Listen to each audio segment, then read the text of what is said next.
अच्छा, वो तो जूस के डब्बे भी नकली हैं, दूध भी नकली है। आप बताओ 100 रुपए के जूस के डब्बे में 1 किलो लीची का जूस है, लीची होती है उसके अंदर 100 रुपए के अंदर? नहीं नीरा केमिकल होता है उसके अंदर। तो एक तो दूध कभी नहीं पीना, ठीक है, नंबर 1। मैं तो क्लियर बोलता हूँ, दूध कभी नहीं पीना, और संडे हो या मंडे कभी ना खाओ अंडे। नॉनवेज भी बोलता हूँ मैं नहीं खाना। नेचुरल चीज़ें जब जो हमारे लिए बनी हुई हैं वही खाओ। अच्छा चलो एक और दूध पे बात कर लेते हैं। आपने दूध का बात करी कि दूध भैंस का, आप लोग कौन सा दूध पी के बड़े हो? सर हम तो अब भैंस तो का ही थैली पीते हैं। थैली मैं आपको भैंस के बारे में 2-3 इंटरेस्टिंग बातें बताता हूँ। भैंस बन रही है गाँव में, उसी का ही आता है। हाँ, तो अब उसको बदल दो देसी गाय से, अच्छा, ठीक है, भैंस छोड़ दो, देसी गाय बना लो घर में। अब मैं आपको एक छोटी सी बातें बताता हूँ। आप ना एक काम करो, 10 गायें इकट्ठी करो देसी, और एक बछड़ा छोड़ दो किसी एक गाय का, वो सीधा अपनी माँ के पास चला जाएगा। और आप 100 गायें छोड़ दो, एक बछड़ा छोड़ दो तो भी अपनी माँ के पास चला जाएगा। और आप सिर्फ 10 भैंसें छोड़ दो और एक उनके बच्चे छोड़ दो, एक, उसको पता ही नहीं चलेगा मेरी माँ कौन है। चलो ये तो बछड़े के ऊपर लेते हैं, बछड़ा हो सकता है बच्चा हो।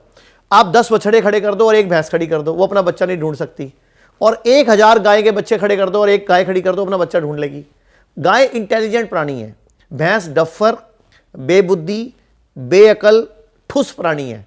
और जानबूझ के भारत में उसको इंट्रोड्यूस किया गया कि तुम्हारा दिमाग खराब हो जाए, क्योंकि अंग्रेज ये समझ गए थे, पूरी दुनिया में रिसर्च हुई है कि भारतीयों का दिमाग नंबर 1 है। अब भारतीयों का दिमाग नंबर 1 है तो भारत नंबर 1 है तो राज भी करेगा, विश्व गुरु बन जाएगा, जीडीपी बढ़ा लेगा, तरक्की कर लेगा। तो भारत को जानबूझ के खराब करने के लिए भैंस इंट्रोड्यूस की गई, भारत को जानबूझ के खराब करने के लिए गेहूं इंट्रोड्यूस किया गया। आप बताओ सड़कों किनारे पीपल थे, बरगद थे, अशोक के पेड़ थे, उनको काट के सफेदे कहां से आ गए? ये सब प्लानिंग से हुआ। अंग्रेजों ने जानबूझ के भारत को बर्बाद करने के लिए ये सिस्टम डेवलप किए ताकि हमारा दिमाग खराब हो जाए। जो एजुकेशन सिस्टम है किसका बनाया हुआ है? अंग्रेजों वाला ही वो, क्योंकि वो चाहते हैं तुम कुछ बन ना जाओ, तुम सिर्फ नौकर बनो बस, उसके लिए एजुकेशन सिस्टम दिया। एक तरीके से तो अंग्रेज फेल ही हुए हैं, क्योंकि इंटेलिजेंट लोग इंडियंस ही माने जाते हैं अभी भी, कि भाई इंडियन सबसे ज्यादा इंटेलिजेंट। सोचो अगर ये सब नहीं होता, ये सब जाल नहीं बुने जाते, ये जुडिशरी, ये एजुकेशन सिस्टम, ये हेल्थ केयर सिस्टम उनका नहीं डेवलप हुआ होता हमारे यहाँ, तो सोचो हम कहाँ होते, हम आज वर्ल्ड की नंबर 1 सिटी कंट्री होते। लेकिन अंग्रेजों ने, हम इसके बावजूद भी निकल के आ रहे हैं ना, तो सोचो सच में हम कुछ है ना। अच्छा, पूरी दुनिया में सबसे ज्यादा आक्रमण किस देश ने झेले हैं? हमने ही झेले। क्यों झेले हैं? क्योंकि हमारे पास ही सब कुछ था। जिस दिन अंग्रेज भारत में पहली बार आए थे 17वीं सदी में, 1700वीं सदी में आए थे, तो उस वक्त भारत की जीडीपी पूरी विश्व की जीडीपी की 1/3 थी।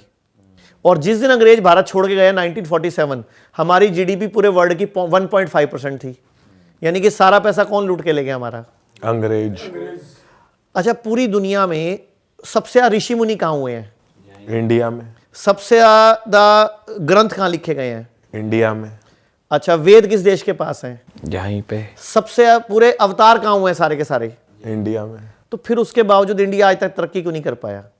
खान पान की वजह से। खान पान, लाइफस्टाइल, प्लस हमारे जो पॉलिटिशियंस थे, जो अंग्रेजों के दबाव में जिन्होंने पॉलिसीज बनाई, अंग्रेजों के दबाव में जिन्होंने हमारे कानून बनाए और हमारी एजुकेशन सिस्टम को डेवलप किया। अब एक बात बताओ, जो एजुकेशन है हमारी, उसमें sine theta, cos theta, MC² EC² कभी काम आते हैं क्या? सर ये तो हम भी बात करते हैं, कहाँ काम आए आज? कुछ भी पढ़ाई में काम नहीं आता। जो बंदा निकला है ना, वो अपने दम पे निकला है।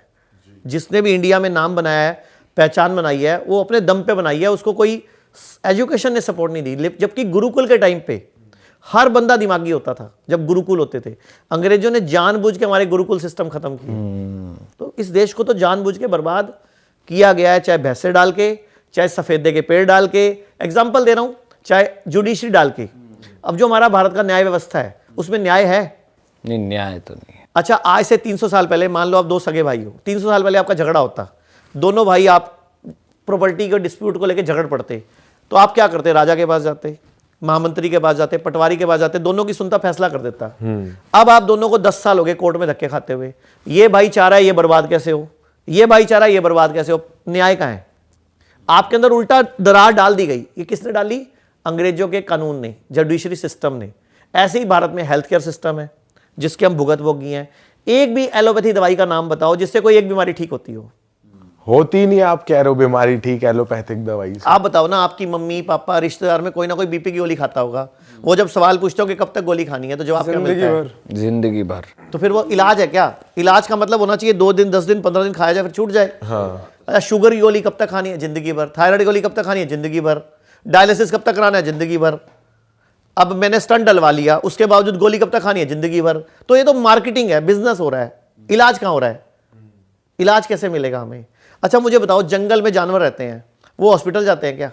नहीं। जब दो जानवर जंगल में लड़ते हैं, घायल हो जाते हैं, वो क्या करते हैं अपने आप को ठीक करने के लिए? वो तो सर अपने आप ही ठीक हो जाए। कैसे?